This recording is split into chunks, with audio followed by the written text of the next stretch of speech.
안녕하세요. 호기심 약사입니다. 오늘은 열과 혈관과의 관계에 대해서 말씀드릴게요.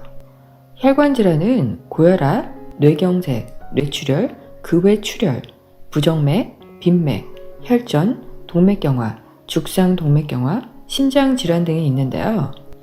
열은 대개 간과 심장의 기능 저하에 의해서 넘치게 됩니다. 예를 들어 볼게요. 집에 보일러를 설치할 때 평수에 맞게 보일러 용량을 정해서 설치를 해야 하는데요. 큰 집인데도 불구하고 작은 용량의 보일러를 설치하게 되면 보일러는 계속 돌아가서 끊임없이 열을 발생시키고 사용 기간도 단축되죠. 간과 심장도 마찬가지입니다. 내 몸에서 혈액을 순환시켜야 하는데 혈관 수축, 혈관 막힘 또는 혈어가 심하면 심장은 더 많은 일을 해야 합니다.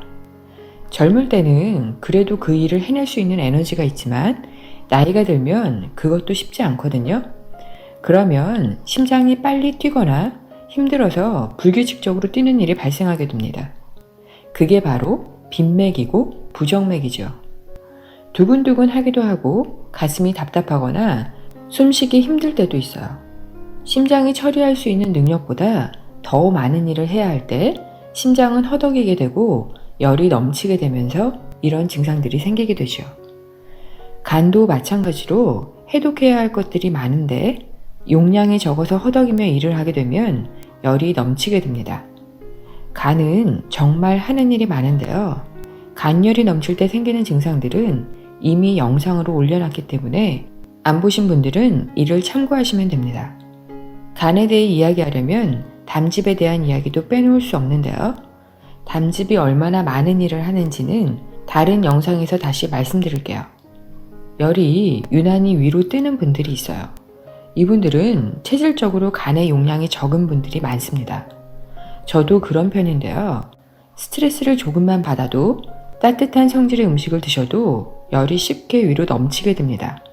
그만큼 몸이 예민하기도 하지만 이런 분들은 본인의 간 건강을 반드시 챙기셔야 하고요. 항상 열이 위로 넘치는 것을 조심하셔야 해요. 또 열이 위로 넘친다는 것은 기본적으로 혈어가 심함을 의미해요. 혈액이 충분하면 혈액이 맑아지고 열도 식혀줄 수 있으며 순환도 잘 이루어집니다.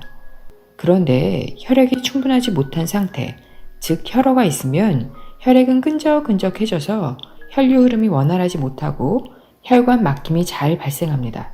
혈전도 당연히 잘 생기고요.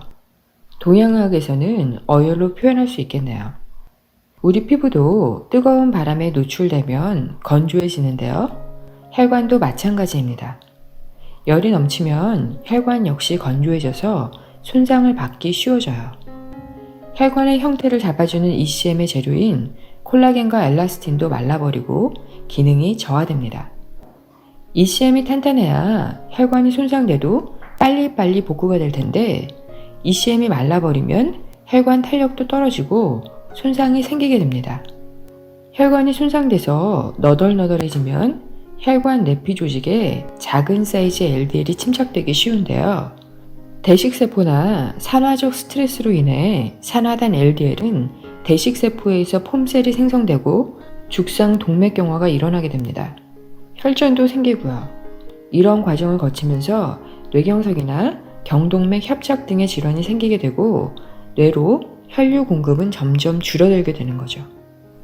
죽상동맥경화는 단순히 LDL에 의해 생기는 것이 아니라 산화된 LDL에 의해서 생기는 거예요. 따라서 죽상동맥경화를 막으려면 LDL이 산화되지 않도록 해야 하고요. 그 전에 ECM을 보강해 혈관 손상을 막는 것도 필요합니다.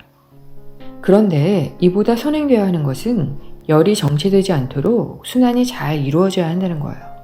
그래야 혈관의 근본적인 손상을 막을 수 있습니다. 코 속의 혈관이 손상되면 바로 출혈로 이어지기도 하고요. 자궁 안의 혈관이 손상되면 자궁 출혈이 많아지죠. 코피를 자주 쏟거나 하혈을 자주 하시는 분들은 열이 위로 넘치거나 자궁에 열이 가득해서 생기는 거예요. 차라리 코피나 하혈을 한다면 그나마 나은데 이 출혈이 뇌에서 이루어지면 뇌출혈이 되는 거죠. 뇌출혈 역시 혈관 손상으로 인해서 일어나는 것이고요. 이는 ECM의 부족과 열, 염증 반응, 산화적 손상 등으로 설명할 수 있습니다. 염증 반응 역시 열이 모여서 생긴 거고요. 스트레스를 받고 화기 음식에 많이 노출되다 보니 열이 위로 떠서 뇌동맥 꽈리가 생기는 분들도 많은데요. 열은 아래로 순환되어야 하는데 열이 위로 뜨게 되면 혈관 탄력이 떨어져 혈관도 늘어져 버립니다. 고무줄도 열에 가까이 하면 본래의 탄력을 잃고 늘어져 버리잖아요. 혈관도 마찬가지입니다.